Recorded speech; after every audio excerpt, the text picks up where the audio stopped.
ঘরের মধ্যে দেখেন পেঁয়াজের বৃষ্টি হয়েছে,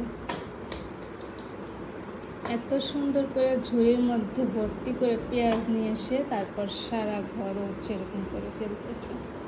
এই যে এখন রাত বাজে কয়টা জানেন? 11টা, 11:30 বেজে গেছে। আর ওর হচ্ছে এগুলো কাজ। আর কি করছো এগুলা? এগুলা কি করছো তুমি? হ্যাঁ, এগুলা কি করছো? আর রান্নাঘর থেকে পেঁয়াজ আনতে আনতে দেখেন ঘামায় অবস্থা খারাপ।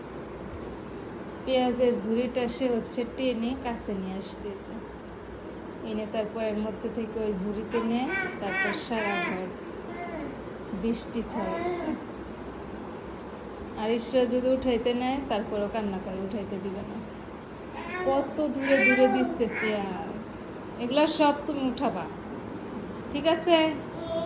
তুমি উঠাবা এগুলা সব, তাড়াতাড়ি উঠাও। নামাও নামো নামো নামো। হ্যাঁ, তাড়াতাড়ি ঝুড়ি নাও, ঝুড়ি নিয়ে উঠায় ওই র্যাকের মধ্যে রেখে দিবা। ওঠো, নামো তাড়াতাড়ি, নামো ওখান থেকে, নামো বলছি।